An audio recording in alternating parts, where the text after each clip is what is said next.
2024 का चुनाव निकट है। आज हमारे शहर कानपुर में भी एमएलसी के चुनाव हुए हैं और 2024 के लोकसभा के चुनाव की सरगर्मियां भी बहुत तेजी के साथ आगे बढ़ रही हैं। और ये सरगर्मियां जो है वो सरकारी रिजल्ट की जो वेबसाइट है उस पर भी बहुत अच्छे से देखने को मिल रहा है। जिस तरीके से नौकरियों के नोटिफिकेशन आ रहे हैं ना, अभी सीआरपीएफ का या सीजीएल की नौकरियां देखी आप लोगों ने, सीएचएसएल में भी जिस तरीके से देखा, और जिस तरीके से अभी परसों के दिन 28 तारीख को आईबी असिस्टेंट की जो नोटिफिकेशन निकली है, ये सब जो इशारा कर रही है वो 2024 के टारगेट का कर रही है। चलिए, फिलहाल गवर्नमेंट कुछ भी कर रही है, इससे हमें क्या मतलब, हमारा फायदा होना चाहिए। तो ये वीडियो जो बनाने का पर्पस है वो सिर्फ इतना सा है कि इस वीडियो के थ्रू मैं आप लोगों को नोटिफिकेशन के जरिए वो सारी की सारी बातें बताऊंगा कि इस नोटिफिकेशन में क्या किस तरीके से एग्जाम का पैटर्न रहेगा, किस तरीके से कितनी फीस लग रही है, कब से कब तक इसको भरा जा सकता है, क्या क्या सेंटर्स हो सकते हैं, किन किन जॉब पोस्टर्स के थ्रू हम लोग चुन सकते हैं चीजों को। इन तमाम बातों को जानने के लिए मैं आपको लेकर के चलूंगा अपने कंप्यूटर की स्क्रीन पर। तो ज्यादा भी टाइम को वेस्ट ना करते हुए सीधे चलेंगे कंप्यूटर के स्क्रीन पे, बाकी की सारी बातचीत वहीं पे करेंगे। और अगर हो सके तो रजिस्ट्रेशन अभी कर लीजिए। चलिए चलते हैं।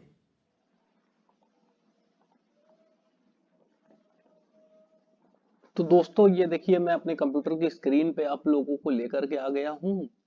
और अब यहाँ से मैं जाऊंगा IBSA और executive and MTS apply online. हालांकि इसके नीचे आप देख पा रहे होंगे कि ये UPSRTC की भी वैकेंसी आई हुई है।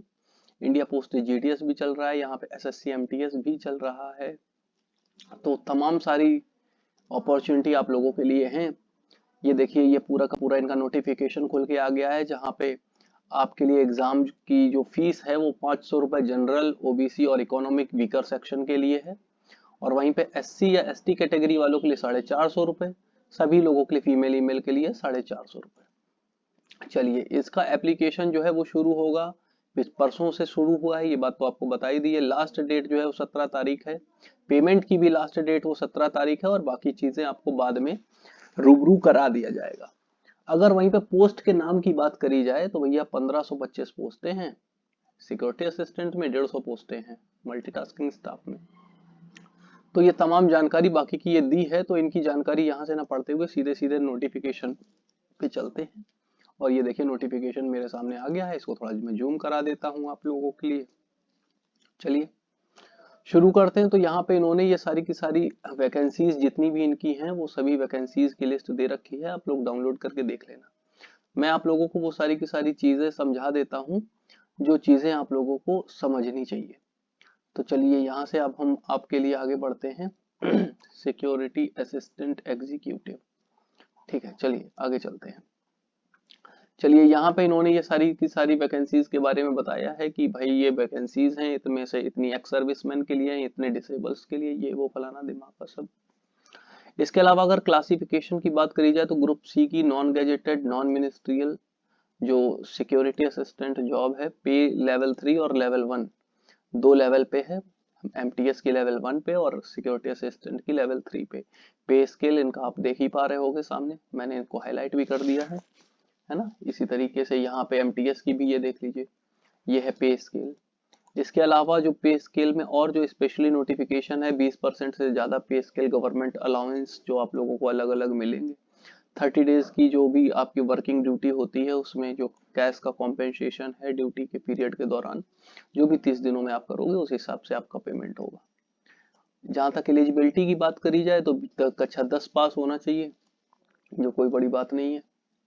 इसके अलावा डोमिसाइल जो है आप लोगों को उसी स्टेट का चाहिए जिस स्टेट पे आप अप्लाई कर रहे हो। अच्छा, इसके अलावा जो नॉलेज है वो लोकल लैंग्वेज की आपको होनी चाहिए, जिस जगह भी आपको जॉब मिलेगी वहां के अकॉर्डिंग। और ये सबसे इंपॉर्टेंट चीज है कि फील्ड एक्सपीरियंस होना चाहिए इंटेलिजेंस वर्क करते हुए। इंटेलिजेंस का वर्क करते हुए आपको मतलब एक तरीके से खुफिया जासूस बनते हुए आपको बहुत ज्यादा एक्सपीरियंस होना चाहिए। नहीं, बहुत ज्यादा तो नहीं, हाँ एक्सपीरियंस होना चाहिए। अगर आप पैदाइशी जासूस हो तब तो कोई बात ही नहीं। चलो फिलहाल आगे चलते हैं। एज लिमिट पता है 27 साल से ज्यादा नहीं होनी चाहिए, और वैसे इसमें 18 से 25 साल। चलो, इसके अलावा 3 साल ओबीसी कैंडिडेट के लिए और अपर एज लिमिट रिलैक्सेशन और ये सारी चीजें दे रखी हैं, ठीक है। और ये सब इन्होंने पूछा है कि कोई सिख दंगों का तो विक्टिम नहीं है, या फिर कभी गुजरात दंगों का तो विक्टिम नहीं है। तो चलो कोई बात नहीं, इनका ये सब तो फिलहाल हम लोगों के लिए है नहीं।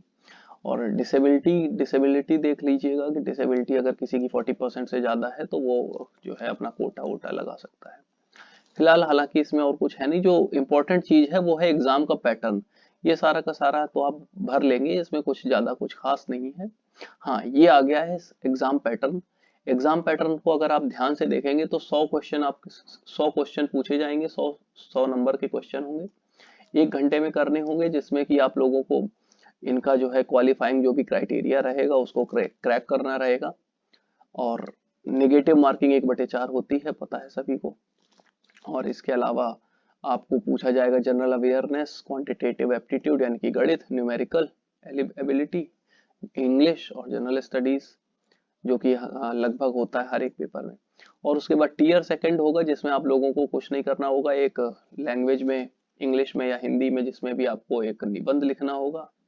फिर उसके बाद स्पोकन एबिलिटी टेस्ट होगा आप लोगों का वही, और उसके बाद फिर पर्सनल इंटरव्यू, और फिर उसके बाद तो कुल मिलाकर के 4 स्टेजेस में ये एग्जाम जो है वो कंडक्ट कराया जाएगा इन लोगों की तरफ से, आईबी की तरफ से। और जाहिर सी बात है कि स्टेट लेवल की जो ऑर्गेनाइजेशन है वो कुछ इसी तरीके का एग्जाम कराएगी, और भाई इनसे ऐसा उम्मीद भी है कि ये इस तरीके से क्वालिटी स्टूडेंट्स को या क्वालिटी कैंडिडेट्स को हायर करें।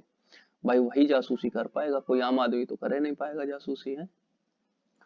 चलो आगे बाकी की सारी बातें जो हैं वो इतना मायने नहीं रखेंगी, बाकी आप लोग जो है नेट कैफे वाले से संपर्क करोगे तो खुद ही बता देगा, बाकी पॉपअप तो होता ही है स्क्रीन पे।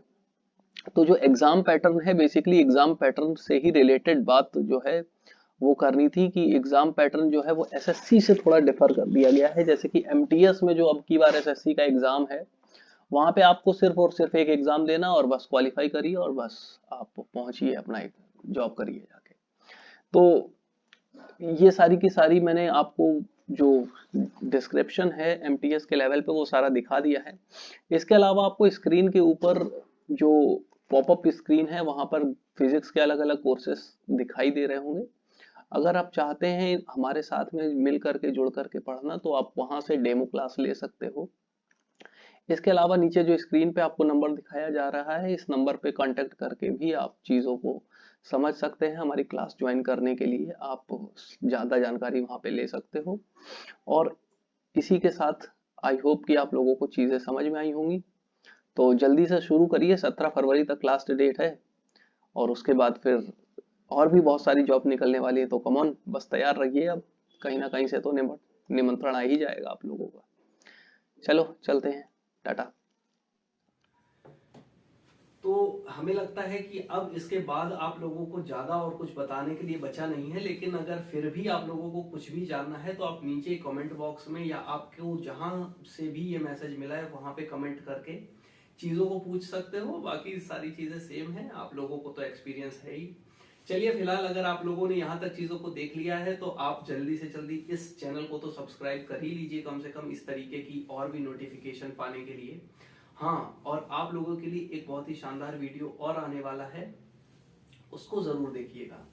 फिजिक्स से रिलेटेड कोई भी कोर्सेज परचेज करने के लिए या ऑफलाइन पढ़ने के लिए नीचे दिए गए नंबरों पे आप संपर्क कर सकते हैं, और मिलते रहेंगे ऐसे ही वीडियो के through. Thank you very much.